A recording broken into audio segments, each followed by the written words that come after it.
Je viens d'une culture et d'une mentalité musulmane et toujours côtoyé des musulmans et connais le Moyen-Orient. Mon conseil serait simplement qu'Israël ne cède jamais.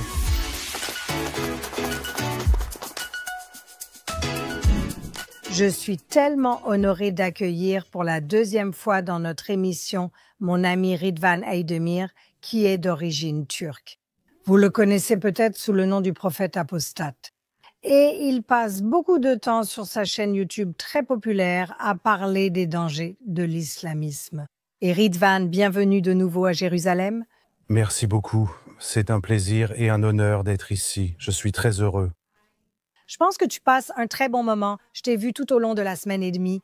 Et Ridvan, il y a une différence depuis la dernière fois que tu étais ici, parce que depuis ta dernière venue, tu t'es en fait converti au christianisme. Oui, je suis devenu chrétien. Alors, te promener dans Jérusalem en tant que chrétienne, est-ce que c'est différent que d'être la prophétesse apostate sans être chrétienne il y a 1 an et demi ou... Alors? Eh bien, c'est certain. C'est personnel, émotionnel et spirituel. Cela paraît bien plus significatif. Ce qui est drôle, c'est que lors de ma dernière visite ici, je suis allé à l'église du Saint-Sépulcre sans savoir ce que cela représentait.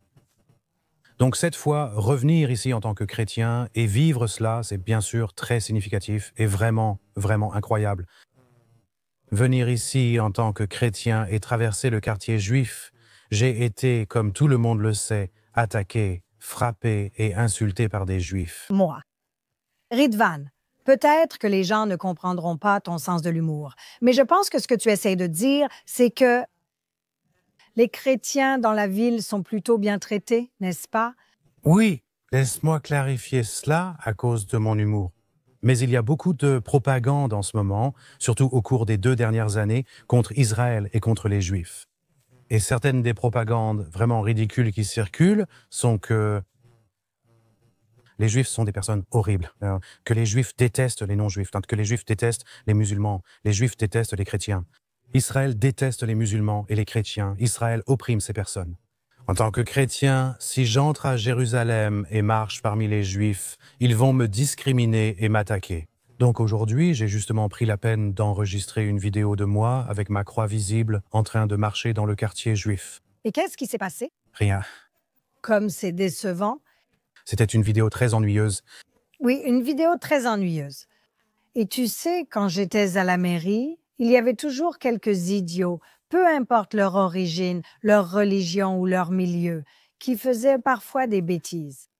La police israélienne met simplement ces personnes en prison afin que personne ne soit discriminé dans la ville. Mais pourtant, comme tu le dis, il y a eu une campagne très concertée en Occident, menée par des personnes comme Tucker Carlson, pour diaboliser Israël et monter les chrétiens et les juifs les uns contre les autres. C'est vrai. C'est en fait aussi ma principale motivation, ma principale raison pour laquelle j'ai voulu organiser ce deuxième voyage.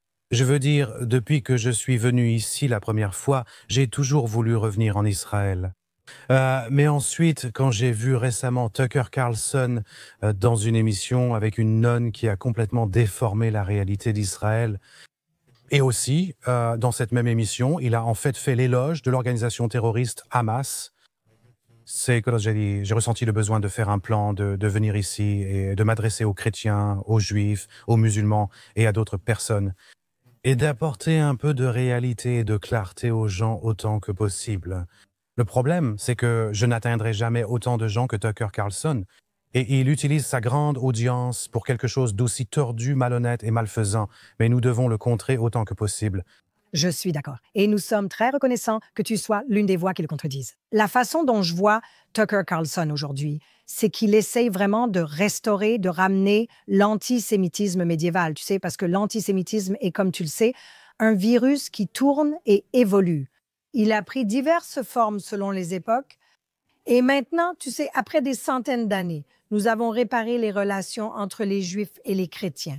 Il tente de semer le chaos et de délégitimer. Ce que j'apprécie dans ton travail, c'est tu soulignes aussi les endroits où les chrétiens sont largement discriminés par les islamistes et par les gouvernements musulmans. Que dis-tu à ton public, Ridvan? Et c'est ça qui est drôle. Comme je l'ai dit, ces 2 dernières années, il y a eu une propagande très dure contre Israël. Et l'une de ces propagandes, c'est que, incroyablement, Israël maltraiterait apparemment les chrétiens. Maintenant, tous ceux qui sont venus en Israël, qui ont fait l'expérience d'Israël, savent que c'est complètement absurde. J'ai récemment aussi abordé ce sujet, et je vais le montrer encore et encore.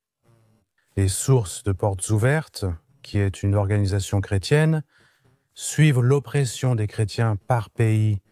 Ensuite, elles classent les pays selon leur niveau d'oppression.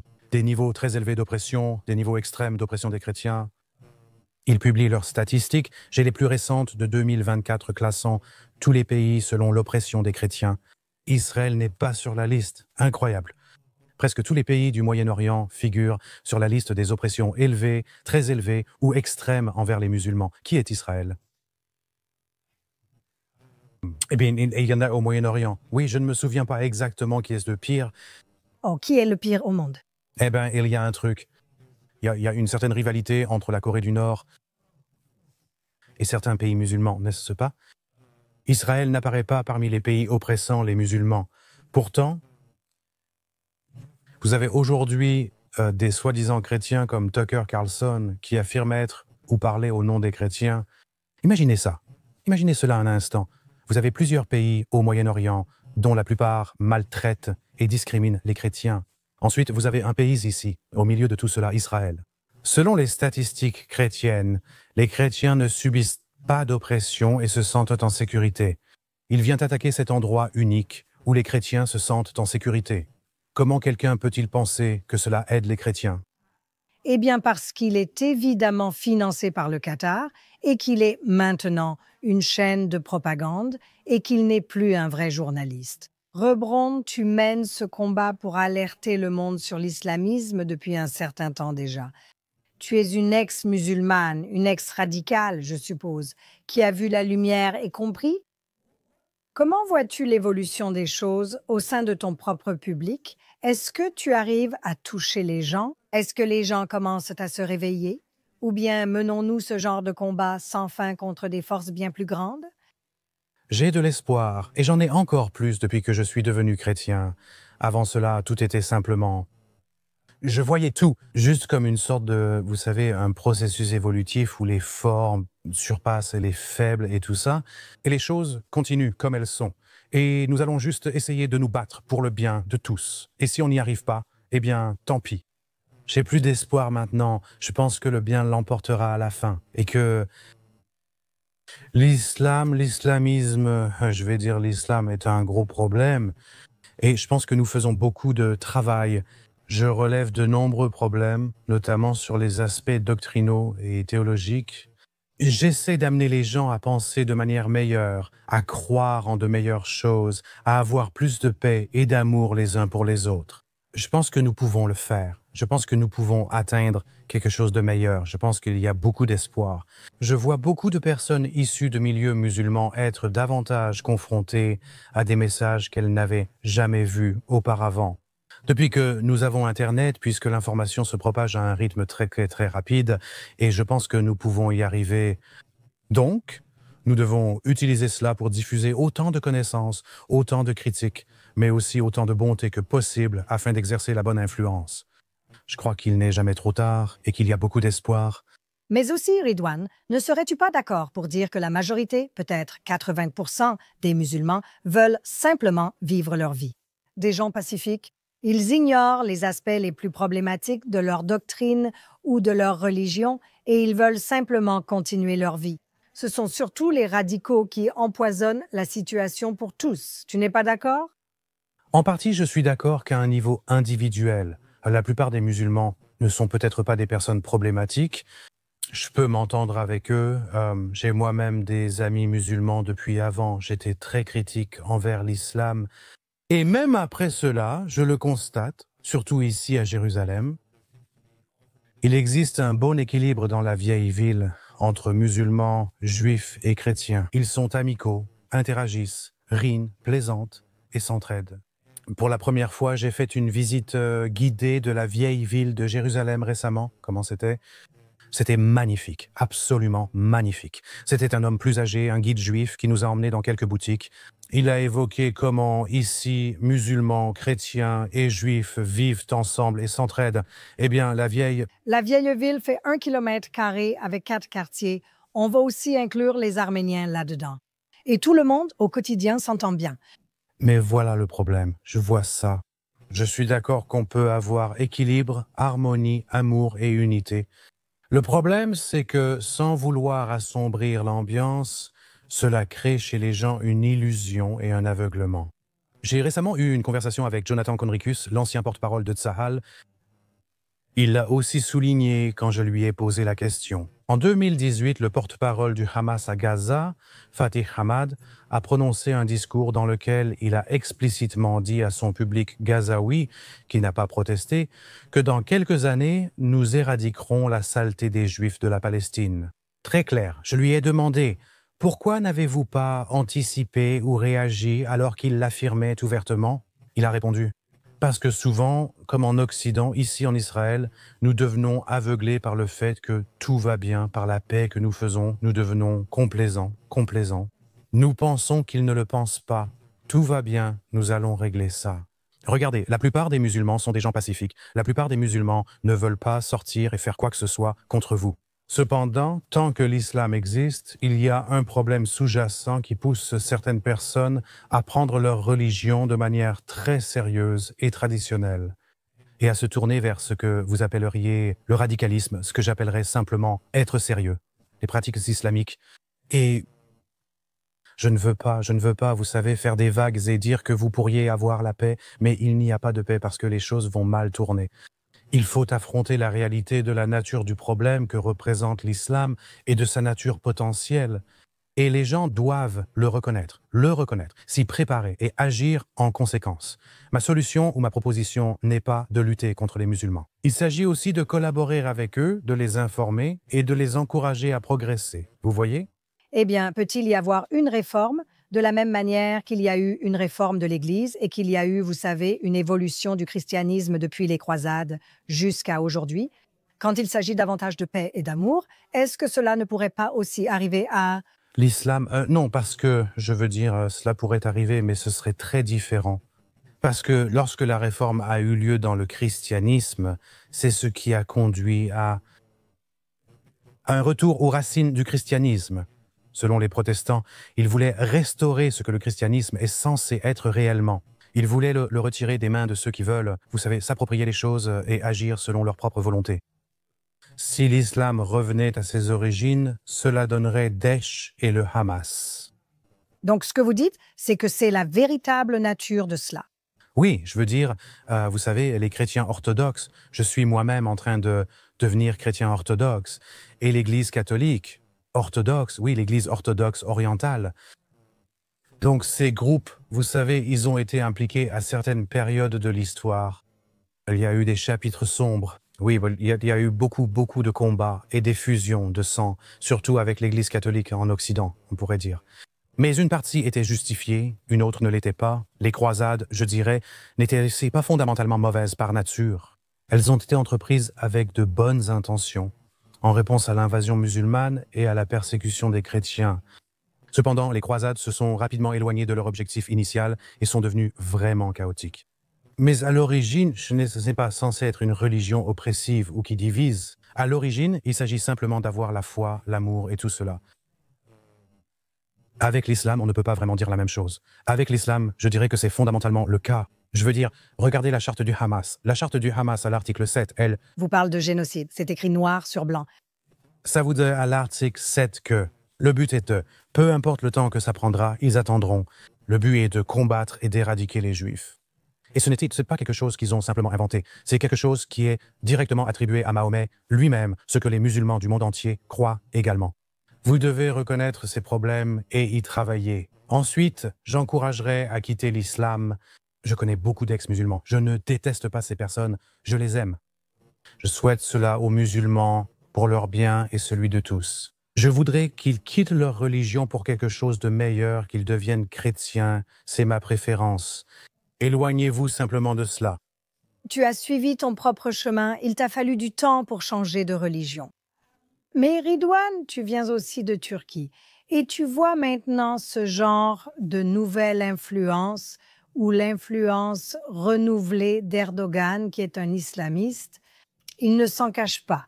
Il est essentiellement maintenant l'incarnation moderne des frères musulmans, probablement le pays le plus influent représentant aujourd'hui les frères musulmans. Que va-t-il se passer là-bas? Parce que ils prennent maintenant le contrôle de certaines parties de la Syrie. Ils sont définitivement devenus une puissance influente. Cet homme parle de reconstruire l'Empire ottoman. Je ne sais pas, il a des délires de grandeur, mais il ne s'en sort pas si mal. Il s'est maintenant impliqué dans ce processus pour l'après-guerre à Gaza parce qu'il a réussi à charmer le président Trump. En tant que Turc, que penses-tu de la situation ici? Les Turcs parlent beaucoup et bluffent souvent sans agir, c'est ce que j'apprécie chez eux. Tu penses que c'est un bluffeur? C'est un très grand bluffeur. Je veux dire, il n'y a aucun doute là-dessus. Il en est un, c'est un homme avec des actions très préoccupantes. Il a effectivement transformé la Turquie, qui se dirigeait vers l'occidentalisation, en un pays islamique. C'est un pays laïque. Atatürk se retournerait dans sa tombe. Toute l'idée était la laïcité. C'est exact. Le fait est qu'il n'était pas seul dans cette démarche. Atatürk, aussi bon qu'il ait été, aussi fort qu'il ait essayé d'occidentaliser le pays, il l'a aussi fait en réprimant et en opprimant les minorités musulmanes. Il a tenté de réprimer les sections islamiques. Et donc, la population musulmane religieuse en Turquie a été en quelque sorte réprimée pendant de nombreuses décennies. Donc, Il réagissait? oui, donc l'époque d'Erdogan, c'était essentiellement les factions opprimées ou réprimées de la société qui reprenaient le pouvoir et tout cela. Donc c'est en quelque sorte une résurgence de l'islamisme en Turquie en ce moment, mais cela ne va pas durer très longtemps. Pourquoi as-tu dit cela? La jeune génération déteste. La plupart sont laïcs, non? Je me trompe? Oui, la jeune génération est laïque. Les gens détestent vraiment l'islamisme autant que... Ils y sont exposés, et c'est une bonne chose. La jeune génération ne veut pas suivre tout ce processus d'islamisation. A-t-il assez contrôlé le gouvernement pour qu'on ne puisse plus le déloger du pouvoir? Est-ce vraiment le problème? Il mourra un jour. Quel âge a-t-il? On dit toujours ça pour Mahmoud Abbas. 88 ans, 2 paquets par jour, et toujours présent. Oui, mais il va finir par mourir. Et le truc, c'est que réfléchissons un peu. Quand tout... Comment ça s'appelait déjà? La flottille, le Marmara. La flottille? Oui, là. Le Marmara, la flottille, c'était il y a 10 ans. Parrainé par Erdogan? Oui, quand cet incident s'est produit, où Israël avait totalement raison, il en a fait toute une histoire. Et il a dit, nous n'aurons plus jamais de relation avec Israël. Nous irons en guerre si nécessaire. Qu'est-ce qui s'est passé? Il s'est avéré qu'il a dit, d'accord, nous reconnaissons nos torts, et la paix est revenue. Récemment, pendant toute cette guerre, il a bluffé tellement de fois, il a dit explicitement, un soir, nous pourrions envahir Israël. Il a dit ceci, il a dit cela. Regardez ce qui s'est passé. Maintenant, il est, avec Trump, en train d'essayer de proposer un cessez-le-feu et un accord de paix pour Israël. Donc, selon vous, c'est surtout de la rhétorique, pas de vraies actions. Je veux dire, les Turcs ont tendance à, je peux le dire en tant que Turc moi-même, les Turcs ont tendance à beaucoup parler et à se vanter de ce qu'ils vont faire, n'est-ce pas? Mais ensuite, ils ne passent pas vraiment à l'action, ce qui est une bonne chose. Donc, tu dis qu'à terme, cet homme devra quitter le pouvoir, sans personne pour le remplacer. Et bien sûr, il y a des gens, il y a d'autres candidats qui pourraient prendre sa place, mais les dernières élections, par exemple, étaient très, très serrées. Il l'a remporté avec une très faible marge. Ça ne va pas changer. Donc le pays est divisé en deux.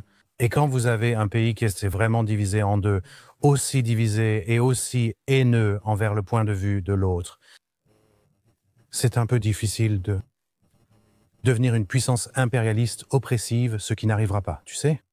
Je suis heureuse que tu sois optimiste, car comme tu l'as dit, la Turquie était une alliée d'Israël. Une très bonne alliée. Les Israéliens adoraient aller en Turquie. Destination touristique majeure, commerce florissant, Istanbul servait d'aéroport de correspondance pour Tel Aviv. Maintenant, c'est Dubaï qui a pris sa place. Et c'est vraiment dommage qu'on en soit arrivé là.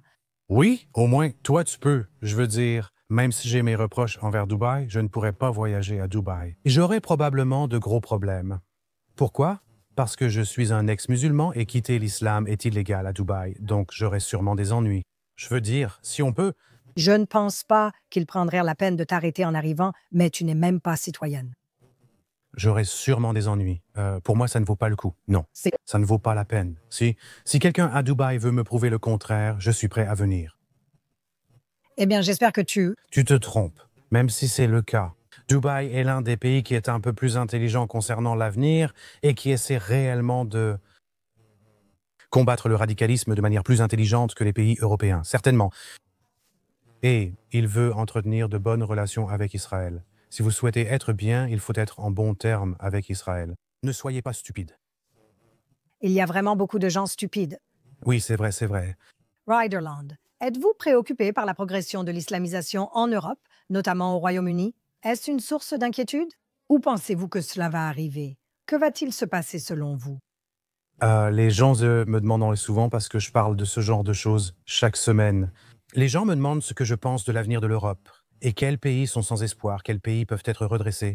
Je pense que les Européens sont très naïfs et ont pris de très mauvaises décisions au cours du dernier siècle et surtout au cours du dernier demi-siècle. Beaucoup de cela est attribué, vous savez, après la Seconde Guerre mondiale en Allemagne, à toute cette culpabilité concernant ce qui s'est passé pendant l'Holocauste qui a été reconnu et diffusé. Cela a conduit à une certaine forme de surréaction, comme les immigrés. Oui, par exemple, quand j'étais en Allemagne, j'ai grandi en Allemagne et j'entendais souvent en Allemagne, surtout nous, les Allemands, nous sommes responsables du monde, donc soyons bons envers lui. En dénonçant le génocide, Reconnaître avoir fait quelque chose là-bas ou que votre pays a commis un acte vraiment grave, c'est une chose. Vous devez réparer cela, y travailler, le reconnaître et veiller à ce que cela ne se reproduise jamais. Puis transformer cela en « nous sommes coupables ». Donc maintenant, nous devons nous plier en quatre et traiter tous ceux qui viennent à nous comme s'ils étaient nos rois. C'est tout simplement ridicule. Et c'est ainsi qu'ils ont traité les vagues d'immigration de musulmans et d'autres qui ont tellement déstabilisé l'Europe. Certains pays en Europe, comme la Belgique, sont sans espoir. c'est tout, c'est perdu, c'est tombé. C'est trop loin maintenant. En Belgique, on a l'impression que des gangs et familles dirigent tout. Donc ils ont perdu le contrôle de la loi. De l'ordre, oui, c'est à peu près ce qu'on dirait. Et j'ai parlé à des politiciens au Parlement européen. Je veux dire, c'est tellement ironique. Le centre du pouvoir européen est là. Et c'est ce pays qui est en train de sombrer. Je pense, j'avais quelques idées sur l'Angleterre, par exemple, et je pensais que l'espoir était vraiment perdu. Je vois les choses différemment. J'ai beaucoup voyagé en Grande-Bretagne l'année dernière. J'ai parlé à beaucoup de gens. Je pense par exemple, que la Grande-Bretagne, malgré toutes les grosses erreurs qu'ils ont commises, peut redresser la situation. Il y a un grand réveil en cours. Tu penses qu'ils sont récupérables? Oui, récupérable. Bien sûr, mais oui, il y a certains aspects qui sont cassés. Je n'ai jamais craint que l'Europe soit dépassée par l'islam ou autre chose de ce type. Ma crainte est plutôt qu'il puisse y avoir un séparatisme violent et des choses de ce genre. Donc des troubles civils, mais ensuite, c'est plus une crainte pour vous que la prise de contrôle. Les troubles civils ne sont-ils pas les gens qui résistent à la prise de contrôle? Je veux dire, je dirais ça. Donc je dirais qu'ils n'auraient jamais une prise de contrôle réussie des grands pays européens. Mais je peux imaginer que dans le futur, je pense qu'il est en fait très probable que cela arrive. En Grande-Bretagne, il pourrait y avoir des mouvements séparatistes musulmans qui voudraient s'emparer d'une partie du pays pour créer leur propre région musulmane autonome ou indépendante. Et tout cela, et ensuite, cela conduira à une réaction de la part des gens. Je détesterais que les choses prennent cette tournure. Je détesterais voir cela. Je pense même que cela pourrait être évité et arrêté. Mais ce qui doit vraiment cesser, c'est la tolérance ou La tolérance de l'intolérance. Oui, exactement. Et aussi la perception que les Européens ont, en quelque sorte, ce devoir d'accepter tous les réfugiés et immigrants du monde. Vous n'êtes pas obligés de faire cela. Non, les pays musulmans ne font pas ce genre de choses. Bien sûr, Ils n'accueillent même pas leurs propres gens. oui, ils ne le font pas.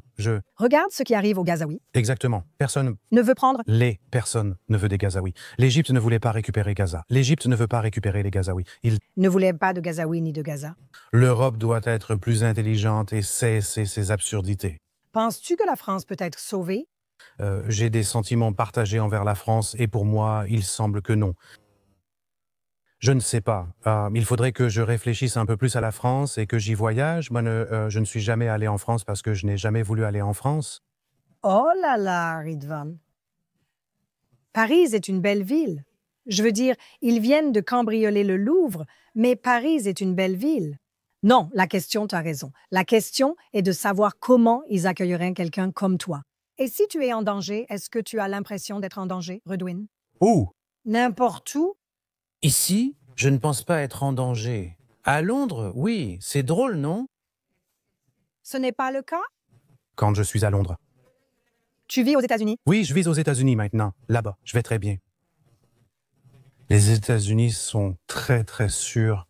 Et là-bas, donc, en tant qu'ex-musulman, critique de l'islam et, vous savez, partisan d'Israël et tout ça, donc je ne pense pas être en danger du tout. En Europe, et à Londres, je me dis que je dois quand même faire un peu attention derrière moi.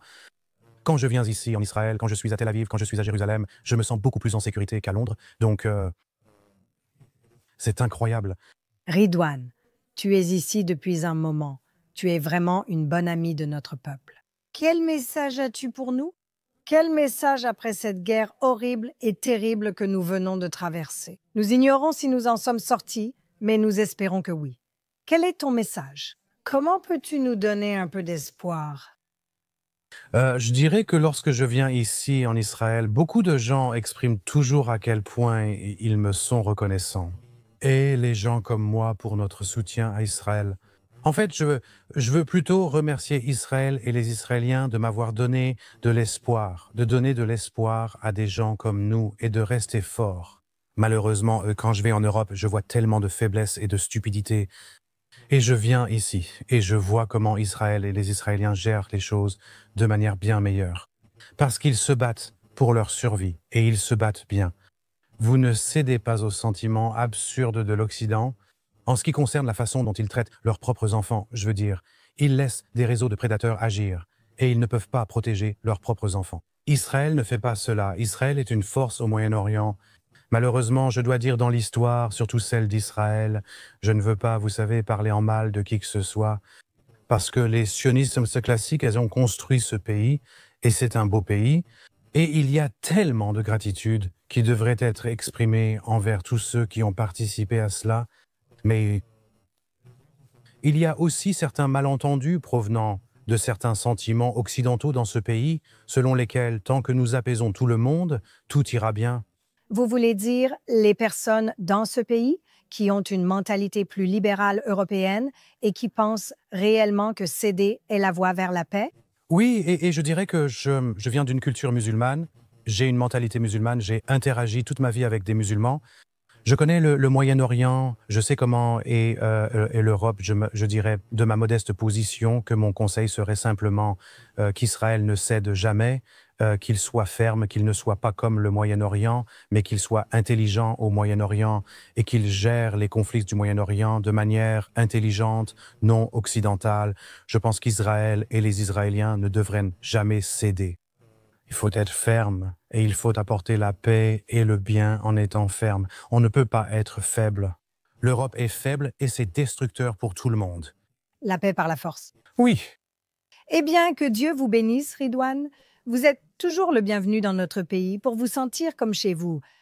Et merci pour l'incroyable travail que vous accomplissez. merci beaucoup. J'apprécie vraiment cela et que Dieu vous bénisse. Merci. Vous